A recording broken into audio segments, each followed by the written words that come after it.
Bayangkan, suara gamelan yang indah, berpadu dengan alunan tembang Jawa yang syarat makna.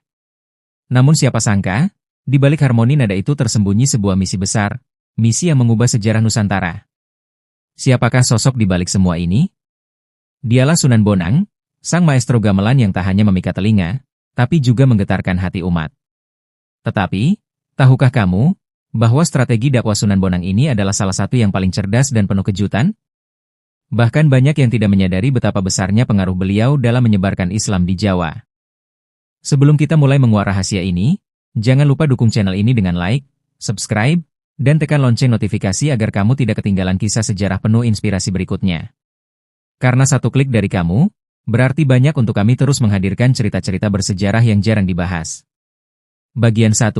Latar belakang Sunan Bonang dari pesantren hingga wali suci. Sunan Bonang lahir sekitar tahun 1465 M di daerah Tuban, Jawa Timur. Nama aslinya adalah Raden Mahdum Ibrahim, putra dari Sunan Ampel, salah satu tokoh utama Wali Songo. Dari kecil, ia tumbuh dalam keluarga yang sangat taat beragama dan berilmu tinggi. Ayahnya, Sunan Ampel, mendirikan pesantren yang menjadi pusat pendidikan Islam di Jawa. Maka, sejak kecil, Raden Mahdum Ibrahim sudah akrab dengan kitab kuning, Al-Quran, dan ilmu fikih. Namun, yang membuatnya berbeda adalah minatnya yang besar terhadap seni dan budaya Jawa. Di masa mudanya, Sunan Bonang tidak hanya belajar agama, tapi juga mempelajari berbagai alat musik tradisional, terutama gamelan. Disinilah kecerdasannya mulai terlihat. Ia menyadari bahwa masyarakat Jawa saat itu sangat mencintai kesenian, terutama musik gamelan dan tembang.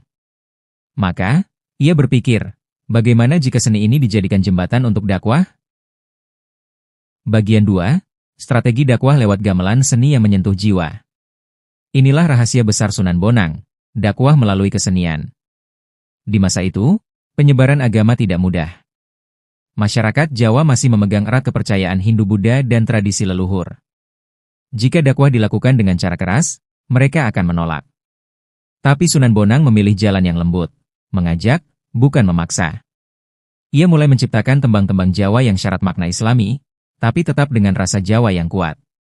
Salah satu karyanya yang terkenal adalah tembang Tombo Ati, yang berisi 5 resep obat hati menurut Islam, membaca Al-Quran, sholat malam, berkumpul dengan orang saleh, memperbanyak puasa, dan zikir.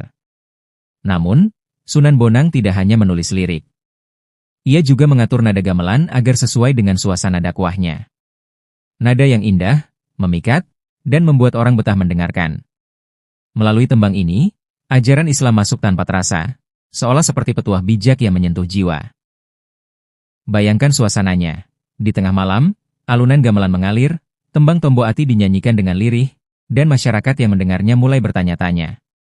Siapa yang menciptakan tembang ini? Apa maksudnya? Dari rasa penasaran itulah, mereka mendekat, lalu perlahan menerima ajaran Islam. Bagian 3, Sunan Bonang dan para santri melahirkan generasi ulama besar.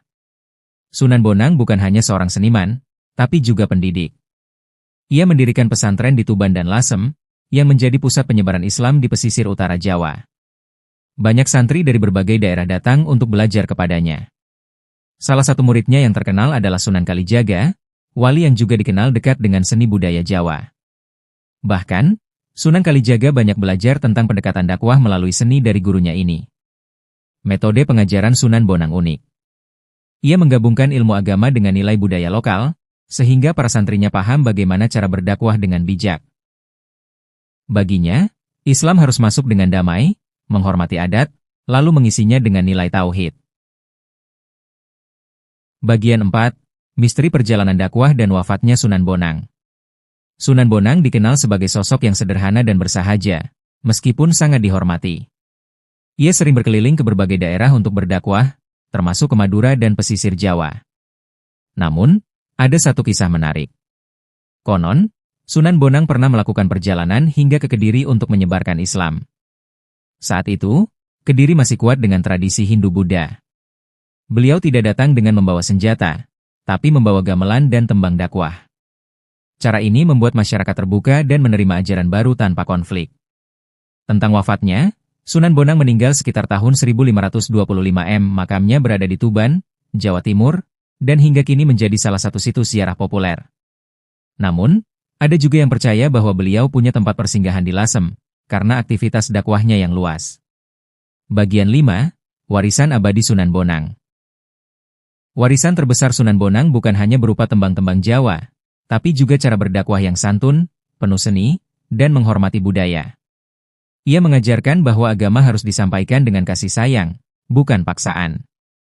Hingga kini, gamelan masih menjadi simbol budaya Jawa. Banyak yang tidak sadar bahwa alat musik ini pernah menjadi sarana dakwah yang luar biasa efektif. Bahkan, tembang Tombo Ati masih sering dinyanyikan hingga sekarang, baik di pesantren, pengajian, maupun acara adat. Itulah bukti bahwa dakwah Sunan Bonang tidak hanya menyentuh zamannya, tapi juga melintasi waktu hingga hari ini.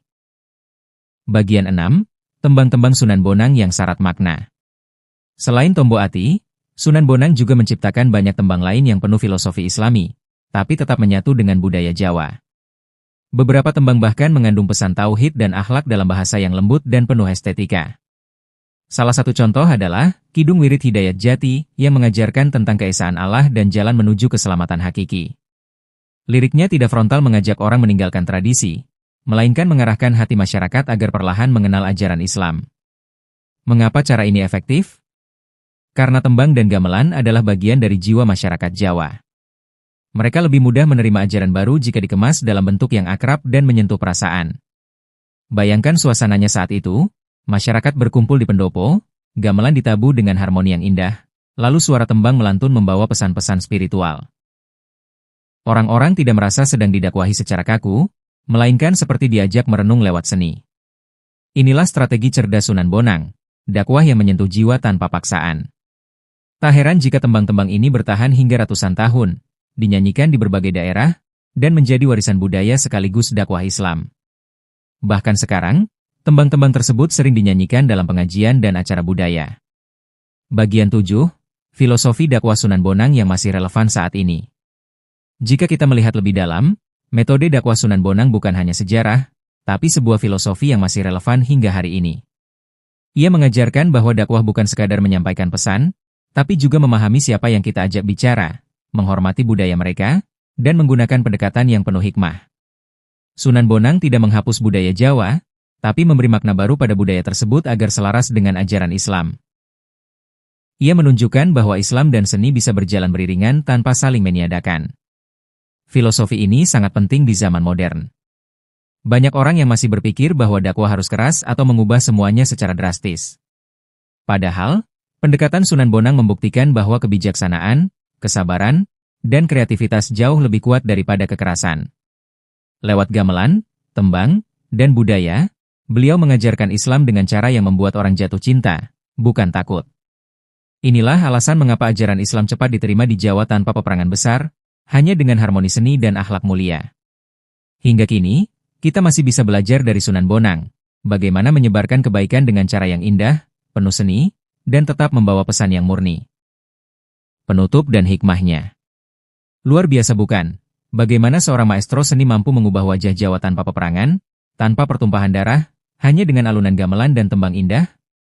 Inilah bukti bahwa kebaikan dan kelembutan selalu punya cara untuk menang. Kalau kamu suka kisah ini dan ingin tahu lebih banyak tentang sejarah Wali Songo, dukung channel ini dengan cara like, subscribe, dan aktifkan lonceng notifikasi. Jangan lupa bagikan video ini agar semakin banyak orang tahu kisah inspiratif Sunan Bonang. Terima kasih sudah menonton, sampai jumpa di cerita sejarah selanjutnya.